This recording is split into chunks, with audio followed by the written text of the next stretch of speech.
Let's get into this conversation now. Today marks the 10th anniversary of South Africa's first democratically elected President Nelson Mandela's death. In remembering and honoring him, a number of commemorations will be held across the country.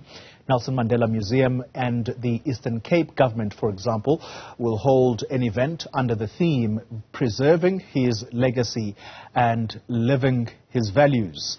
But with the country so many challenges, you can include in there the issue of unemployment, gender-based violence, high crime levels. There are simply too many of these to count. Let's reflect on Madiba's legacy and perhaps how he would have dealt with the many ills that plague this country. Joining me for this conversation is ANC Veteran Mavuso Msimang, who doubles up as the deputy leader of the ANC Veterans League. Mr. Msimang, thank you very much for your time. Let's look back at Madiba's legacy, and I'd like to do that by referencing a very thought-provoking article that was written by Professor Richard Calland in the Mail and Guardian newspaper last week. And he starts off by saying that Nelson Mandela stood for something, a claim very few of our politicians could make today. In your own words, sir, what would you say Madiba stood for? Thank you very much for the invitation. And may I also say what I think would have really pleased him about South Africa today. I think he would have been delighted to know that for the fourth time, the Springboks won the World Cup. You remember, he bucked the trend and wore the jersey number 9 of Francois Pienaar. Absolutely. And said they must keep the name Springbok when they were called that they shouldn't be. So this is this unifier that one is remembering and talking about today.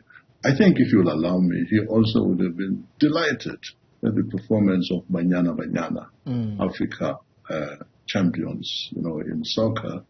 I think he would have nudged the Proteas to work a little harder, but I think he would have been dejected to discover that Bafana really need to do a lot more work. So thanks very much for the privilege of stating these things. I think that is actually how it would have been. He would also be very happy to see that South Africa has got the best HIV/AIDS program on earth. And he fought for that too. And at a time when people thought this thing was, I think let's not go there, but he fought very hard for people to receive this kind of treatment. What did he stand for? He stand for, he stood for the values, for human values. He believed very much, in spite of what certain charlatans tell us these days, Mandela believed that South Africa could be created into a rainbow nation, that the Freedom Charter actually recognized everybody who lives here as a South African, and that they are entitled to live in the country and to get the benefits that are associated with the citizenship of a country. In that regard, you would have he showed that, for instance, by assembling under his leadership cabinets that reflected this position around the cultural backgrounds in the leadership of the organization. And he would, of course, select some of the best people available and did not just show to people to complete the rainbow nation. It's something that I think it would disappoint him to find that fewer and fewer people of other colors are reflected in the National Executive Committee of the ANC and also in government. I think he would want to see more of that. So the values he stood for really were that there should be proper values of proper governance, of integrity, of service to all the people, but in particular, really, he would have been quite disappointed to know that the poor who helped him and the ANC take power are none the better, really, truly speaking. That, in fact, in terms of Stats SA, the people who live below the poverty datum line have increased. So many other things, as you said. And indeed, the poor are getting poorer. I'm glad you pointed to positives right at the start of our conversation, Mr. Msimang. I'd like to head straight to perhaps what I would have wanted ideally to build up to and simply deal with it head on right here, right now. Is it a fact, Mr. Msimang?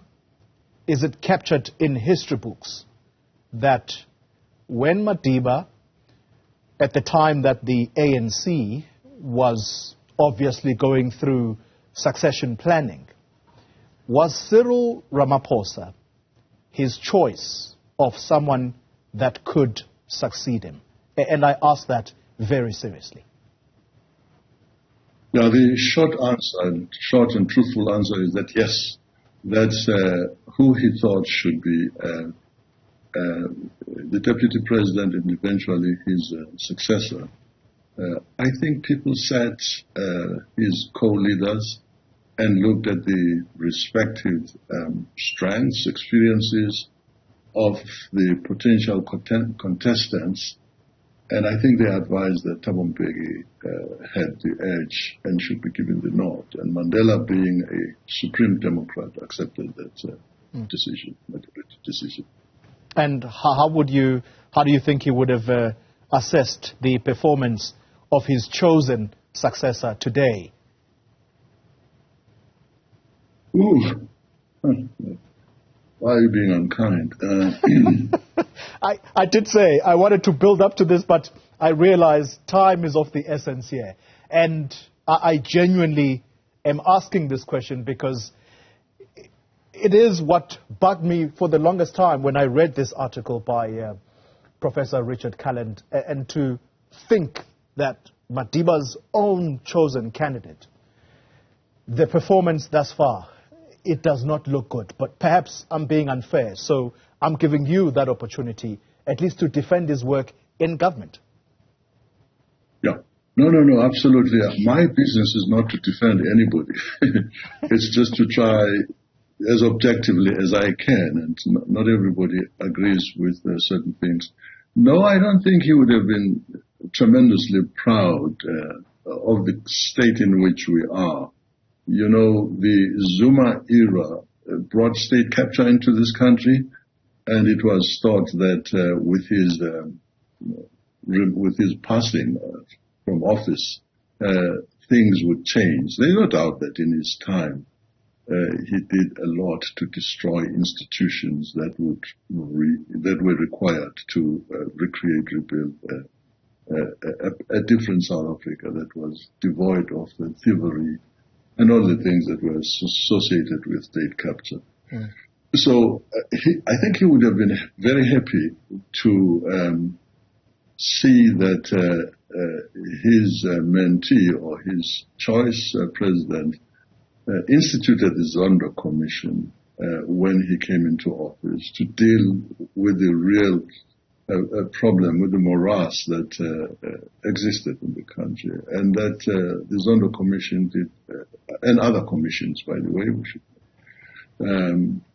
did a lot of good work to point out in a scientific way, if you will, bringing in people answering questions before the public to explain their respective roles during this difficult period. Yeah.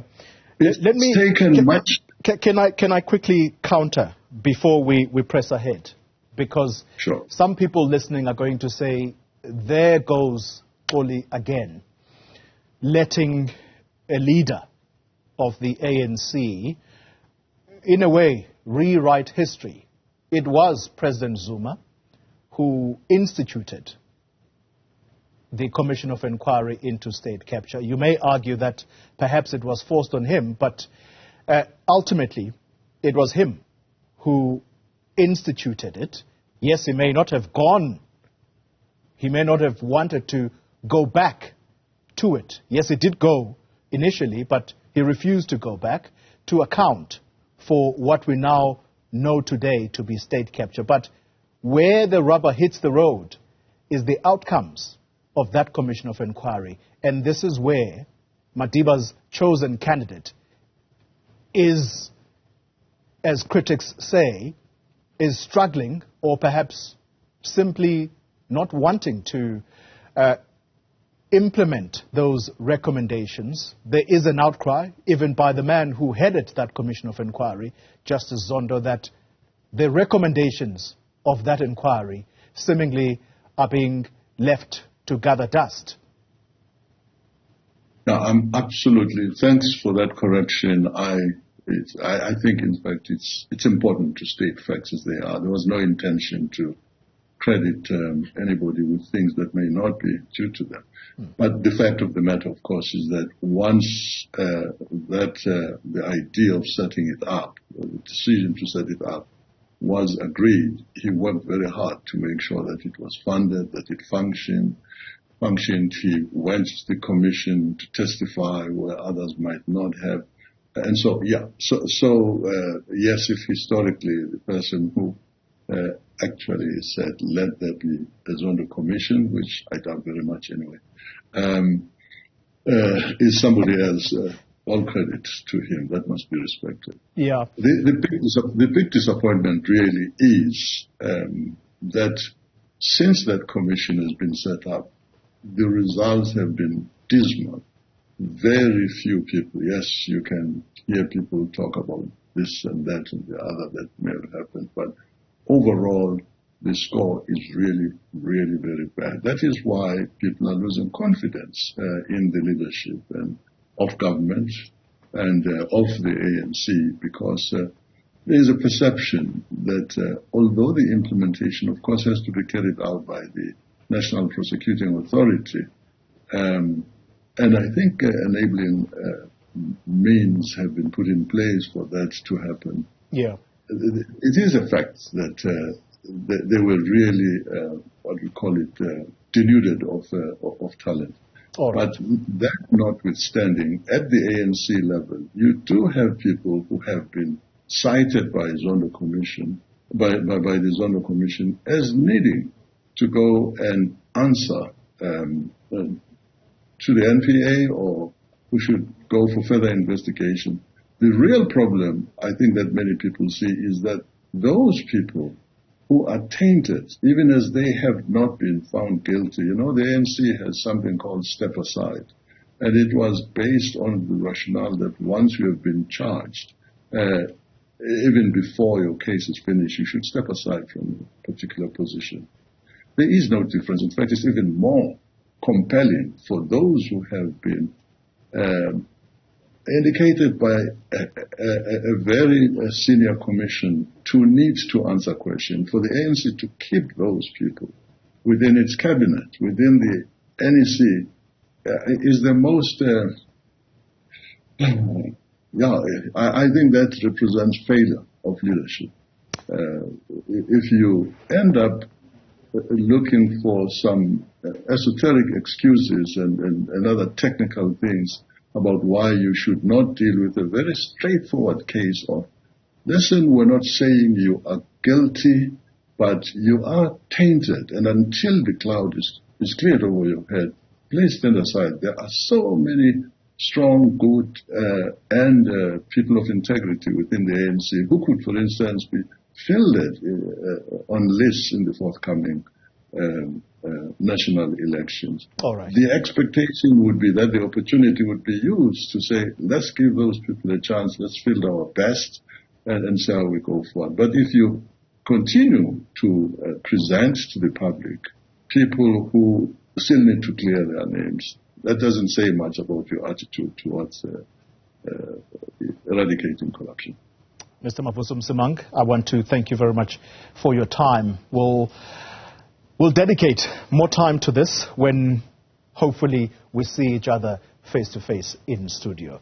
Thanks indeed, the ANC veteran leader there.